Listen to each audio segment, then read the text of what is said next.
দুনিয়ার যত ব্যবসা বাণিজ্য আছে সব ব্যবসা বাণিজ্যে দেখবেন একটা লাভের সময় আছে, ব্যবসার একটা মূল সৃজন আছে, সেই সৃজনে তার ব্যবসার একটা লাভ আসে। মুমিন বান্দার সামনে যে মাসটা আসতেছে সারা 11 মাসের যে দাম রমজান মাসের কাছে দ্বিগুণ দ্বিগুণ দাম বেশি।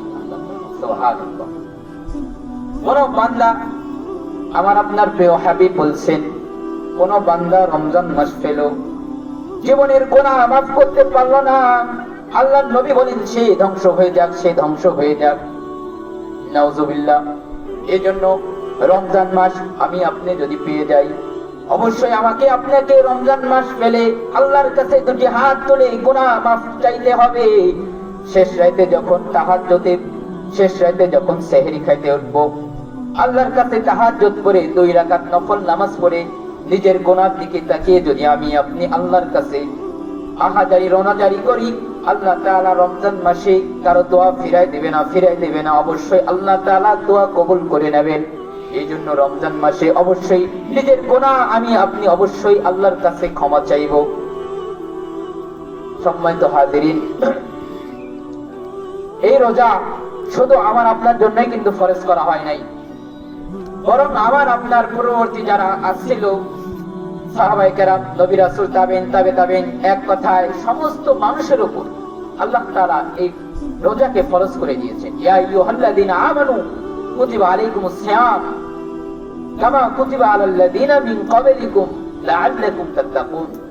হে ঈমানদারগণ, তোমাদের উপর রোজাকে ফরজ করা হয়েছে, শুধু তোমাদের জন্য নয়, কামা কুতিবা আলাল্লাযীনা মিন ক্বাবলিকুম, তোমাদের পূর্ববর্তীদের উপর যেমন ফরজ করা হয়েছিল তেমনি তোমাদের উপর ফরজ করা হয়েছে। লাআল্লাকুম তাত্তাকুন, এই রোজার মাধ্যমে, এর মাধ্যমে আমি আপনি আল্লাহ তাআলার কাছে তাকওয়া অর্জনে প্রতিষ্ঠিত হব। এই জন্য রমজান মাসে অবশ্যই আমাকে আপনাকে 24 ঘন্টার সময়ের মূল্য দিতে হবে। রমজান মাস পেয়ে যদি আমি আপনি বেখেয়াল হয়ে চলি, রমজান মাস পেয়ে আমি আপনি যদি ইবাদত বন্দেগীতে সময় বেশি না লাগাতে পারি, সম্মানিত হাজিরিন, তাহলে এর চেয়ে হতভাগা আর কেউ নেই। এই জন্য রমজান মাস আসার আগেই আমাদের রমজান মাসের প্রস্তুতি নিতে হবে। আল্লাহর নবী শাবান মাসেই শুরু হওয়ার সাথে সাথে আল্লাহর কাছে দোয়া করতেন, আল্লাহুম্মা বারিক লানা ফি রজব ওয়া শাবান ওয়া বাল্লিগনা রমাদান। এই দোয়া আমি আপনি বেশি বেশি করে আল্লাহর কাছে করব। আল্লাহ আমাদের রমজান মাস পর্যন্ত হায়াত দাও। এই রমজান মাস আমাদের জীবন থেকে কত রমজান মাস পেরিয়ে গেছে, জানি না আমি আপনি আমার আপনার জীবনের গুনাহ কতটুকু মাফ করতে পারছি। সম্মানিত হাজিরিন, রমজান মাস পেলে এই রমজান মাসের অবশ্যই আমাকে আপনাকে কদর করতে হবে, মূল্যায়ন করতে হবে। রমজান মাস পেয়ে আমি আপনি যদি এর কদর না করি, এর অপমূল করি, আল্লাহর কাছে কিন্তু এর হিসাব দিতে হবে। সম্মানিত হাজিরিন, আজকে কোরআনের আয়াতে বলা হয়েছে, ইয়া আইয়ুহাল্লাযীনা আমানু তাকুল্লাহ ওয়া কুনু মা'আস সাদিকিন।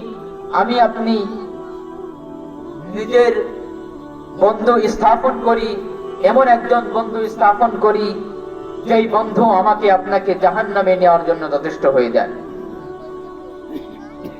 এই জন্য আমার আপনার অবশ্যই বন্ধু, এমন বন্ধু তালাশ করতে হবে, এমন মানুষকে আমাকে আপনাকে ভালোবাসতে হবে, মহব্বত রাখতে হবে, যেই মানুষ আমাকে আপনাকে জান্নাতে নিয়ে যেতে পারে, যেই মানুষ আমাকে আপনাকে জান্নাতে নিয়ে যাওয়ার জন্য যথেষ্ট হয়ে যায়। আমি আপনি যদি কোরআন ওয়ালা সাপোর্ট করি, কোরআনকে ভালোবাসি, তাহলে কাল কিয়ামতের ময়দানে এই কোরআন আমার আপনার পক্ষে সাক্ষী দেবে। আর যদি আমি আপনি কোরআনের অপব্যাখ্যা করি, কোরআনকে নিজের জীবন থেকে যদি যত্ন না করি, কোরআন অনুযায়ী নিজের জীবনটা যদি পরিচালনা না করি, এই কোরআন ওয়ালা, কোরআনকে যারা ভালোবাসে আলেম উলামা, কাল কিয়ামতের ময়দানে আমার আপনার বিপক্ষে সাক্ষী দেবে। এই জন্য আলেমদের সাথে বন্ধুত্ব করার দরকার আছে না? আছে নাকি বলেন? এই জন্য ভালো মানুষের সাথে বন্ধুত্ব স্থাপন করেন, ভালো মানুষের সাথে সম্পর্ক করুন, যারা যারা আমাকে আপনাকে জান্নাতে নিয়ে যাওয়ার জন্য যথেষ্ট হয়ে যায়।